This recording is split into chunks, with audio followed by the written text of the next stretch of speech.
Brace Lord. நீ பயப்படாதே, நான் உன்னுடனே இருக்கிறேன். யார் நம்ம கூட இருக்காங்கன்னு பார்க்கலாமா? உதாரணமா மோசே என்ன பண்றாரு, இஸ்ரவேல் மக்களை எகிப்திலிருந்து வழிநடத்தி கொண்டு வந்துட்டு இருந்தாரு.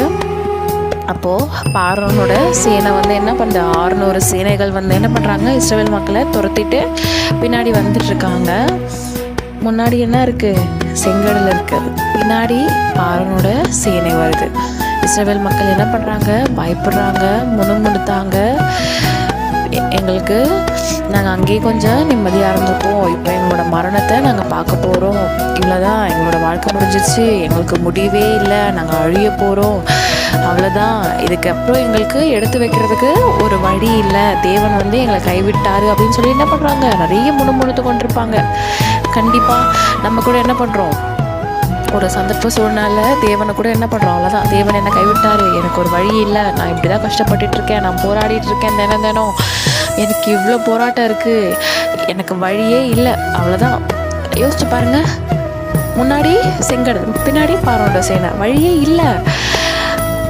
ஏதாவது ஒரு வழி இருந்தால் தான், இப்போ நம்ம கூட போகிறோம், ஏதாவது ஒரு வழி இருந்தால் தான் அந்த வழியை பார்த்துட்டு அப்படியே போக முடியும். ஒரு சொந்தக்காரங்க வீட்டுக்கோ இல்லை ஏதோ ஒரு விசேஷத்துக்கோ யார் வீட்டுக்கோ நம்ம போகிறோம், இல்லை எங்கேயோ போகிறோம்ப்பா, அதுக்கு ஒரு வழி கண்டிப்பாக தேவை. ஆனால் இப்போ எகிப்தியர் என்ன பண்ணுறாங்க, இஸ்ரவேல் மக்களை துரத்திட்டு வரும்போது இஸ்ரவேல் மக்களுக்கு முன்னாடி என்ன இருக்குது, செங்கடல் இருக்குது, அவ்வளோதான் முடிஞ்சிருச்சுன்னு நினைக்கும் போது தேவன் என்ன பண்ணுறாரு, அங்கே ஒரு அற்புதத்தை கொண்டு நிகழ்த்துறாரு. அதாவது என்ன அற்புதம்னா, இஸ்ரவேல் மக்களை தேவன் என்ன பண்ணுறாரு, மோச இடத்துல ஒரு கட்டளையிடும் போது முழுவதும் அந்த செங்கடல் என்ன பண்ணுது, தூக்கி வெட்டாந்தரையாக, அதாவது கொஞ்சம் கூட ஈரம் இல்லாமல் நடுக்கடலை என்ன ஆகுது, பிரிஞ்சு நிற்கிது. இஸ்ரவேல் மக்கள் என்ன பண்ணுறாங்க, முழுவதும் கடந்துடுறாங்க.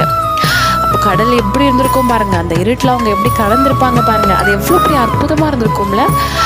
கடந்த உடனே பின்னாடி எகிப்தியர் வந்துட்டு இருக்கும் போது திரும்பி தேவன் என்ன பண்ணுறாரு, மோசே இடத்துல சொல்கிறாரு, மோசே என்ன பண்ணுறாரு, திரும்பி அந்த செங்கடலை முடிகிறாரு அதிகாலையிலே.